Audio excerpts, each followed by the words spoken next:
You've got two time frames in this book. Well, I'm quite proud of the intricate structure of it, the time structure. In fact, there are more than two time periods. There's a period when his daughter died. Right.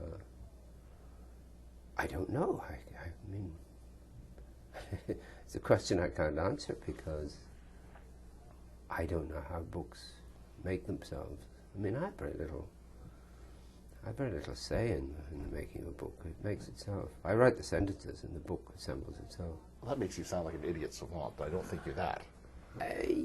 Yes, in the old days I would have denied that hotly. I would have said I am absolutely in control of everything. But the older I get, the more I give in to confusion and doubt, which is, I think, these are good things for novelists to have. Let's talk about the central character who's brought back into acting for a film after a long career on stage, which has ended. Yes, he had a crisis on stage. He sort of dried or corpsed or whatever the word is. He forgot his lines, and that was the end of his career. And now he's been asked to come back and star in a movie based on the life of a character called Axel Vander, who was in one of my previous books, Shroud. Alex Cleave, the protagonist of Ancient Light, the actor, he doesn't realize that his daughter, who killed herself 10 years previously, was involved with this character, Axel Vander, whom he's going to play. So it's very complicated. Again, I'm quite proud of that. None of this you need know. I mean, the book stands alone. I'm very surprised. I didn't read Shroud, yeah, so... But for those who've read Shroud or Eclipse, this is the third book in the series. I mean, I didn't intend it that way, but it is. But it's self-contained, but it does have references for people who've read the other books. So it's an accidental trilogy? Yeah, I did. After I published it, somebody talked about my trilogy, and I said, "What do you mean?" He said, "Well, Eclipse, Shroud, Ancient Light." I thought, "Oh, I suppose it is," but I didn't intend it that way. I don't know why I went back to Alex Cleave. I don't know. I never know where books start. I always seem to be on the way. I have no memory of starting a book. I can go back to the first page of my manuscript book, and there's the first words I put down with the date, but I can't remember it. I always seem to be doing a book. I mean, I'm very methodical, and I've had difficulty with books. I've had the feeling that, halfway through books, my God, I'll abandon this damn thing and bury it. But I get into a state of panic then, because what would I do? And I'd have all this wasted work, and I'm a Puritan at heart. So I have to finish, for good or ill. Anyway, you can always mold a book back into shape. It's a piece of dough. You may start out to make a baguette, you end up with a huge piece of country bread.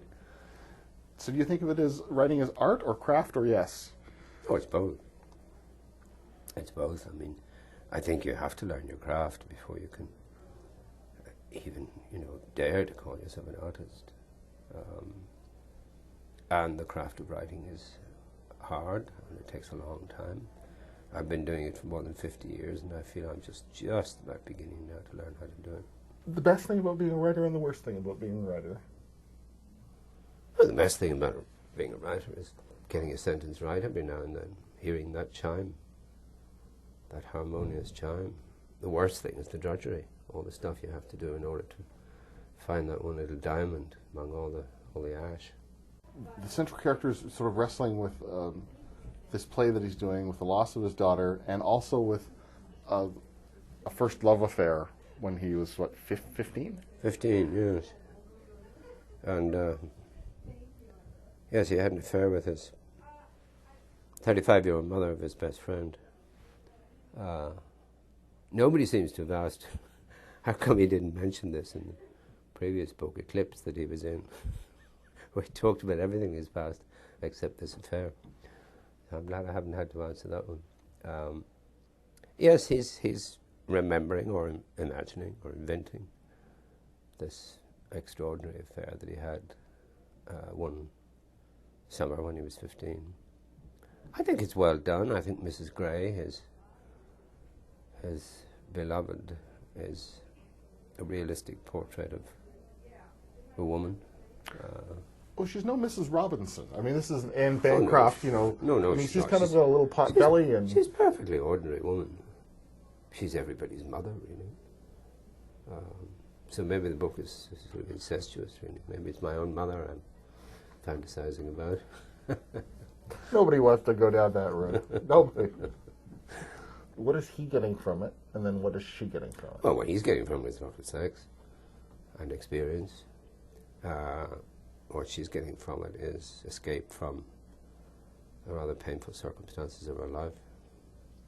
Which he seems largely oblivious to, Oh, as, yes, as I guess 15-year-olds and men in 15-year-old general are. boy. He's a 15-year-old boy. I mean, he's completely self-centered. He's a complete solipsist. The only sensibility that exists in the world is his. That's how we all were when we were 15. Remember how cruel we were to our parents? Oh. God. Yeah. That's one of the sins that stays with you into old age. How dreadful you were to your parents when you were 15. So yes, he's a horrible little tyke, as he says himself. But then, what 15-year-old boy isn't a horrible little tyke? The book is Ancient Light. It's a novel. I've been speaking with the Man Booker Prize winner John Banville and Ancient Light, published by Knopf.